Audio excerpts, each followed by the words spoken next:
По производственным показателям на сегодняшний день 13,5 литров дает это хозяйство на одну голову. Сыйырның сөте ашатуга бәйле тирлек азыгы составында төрле витаминнар, файдалы өстәмәләр кадәрле күп булса, сөттә шул кадәрле муллырак. Агропродукт җәмгыятендә терлекләрне баланслы ашатуга зур игътибар бирелә. Бу исә сөт савып алуда терлекләрнең артымында да күзәтелә. На фураж заложили порядка 2000 тонн.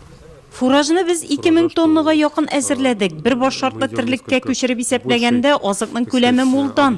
Хуҗалыкта малларны тулы баланслы рацион белән ашатабыз. Төрле өстәмәләр, микро-макро элементлар кулланабыз. Бүгенге көндә хуҗалыкта 13 литр сөт савабыз. Әлеге хуҗалыкка Якушкина, Каравылтавы, Салдакай бүлекчәләре керә. Шуларда 2500 артык баш мөгезле эре терлек исәпләнә. Шуның 8500 савым сыеры. Сыйфатлы үрчем алу терлекчелек тармагының киләчәге. Киңәшмәдә катнашучылар бозаулату бүлегендә булдылар. Терлекләрне асрау шартлары белән таныштылар.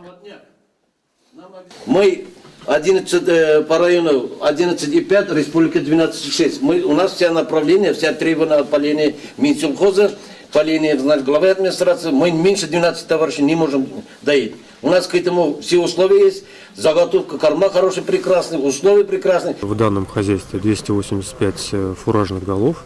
Бүгенге көндә әлеге бүлекчәдә 285 баш мөгезле эре терлек, яшь бозауларның сакланышы 100% тәшкил итә. Тәүлеклек артым 750 грамм.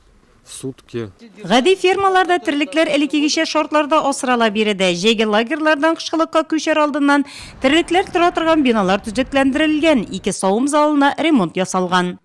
Суны пайылкаларына алмаштырдык. Безнең су ишерүмәс не иде, трубалар белән генә иде, общий ише була инде. Хәзер каждый сыер индивидуальный ише үзләремне күрдегез ничә икән. Аннан соң инде ниләрне молочный проводларның ниләр биш ясап чыктык, 15 комлыкларын дайынлап ниләрне залларын күрдегез. Холодильник, помещениесын, вещь инструкция ясап, ниләр идәннәрне утлап, вещь идәннәрне крас итеп битер нәрсәләрне, яңа холодильник күрдегез, 4 тонналы куйдык быел. Сыйфатлы сөт савып алу терлекләрнең сәламәтлегенә дә бәйле. Киңәшмә барышында сыерларда мастит авыруын булдырмау, аңа каршы көрәш, дару препаратлары турында да сөйләшенде. Биредә терлекчелектә 11 ай эчендә ирешелгән күрсәткечләр дә яңгырады. Район башлыгы моның белән чикләнмичә, терлекчелектә нәтиҗәле эшләү өчен яңа шартлар булдыру кирәклеген ассызыклады һәм әлеге уңайдан эшлекле тәкъдимнәр кертте. Вы должны ставить перед собой такую цель, это по строительству комплекса.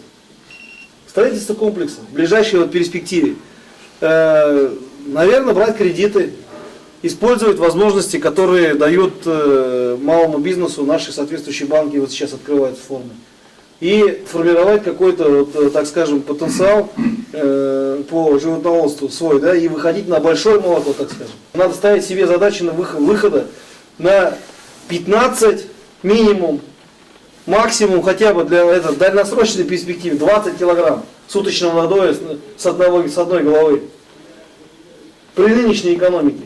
Мы вам тоже будем ставить задачу. В конце года, на период 17 лет, допустим, вот в этом году, на конец года, на текущий год, вы должны реально такие привесы получить, реально такие надои получить. Сөт җитештерүне арттыру, терлекчелектә яңача эшләүгә күчү, хуҗалык җитәкчеләренә уйланырга җирлек бар. Киләсе елда субсидия алу малларның баш санына һәм савылган сөт күләменә бәйле булачак бит.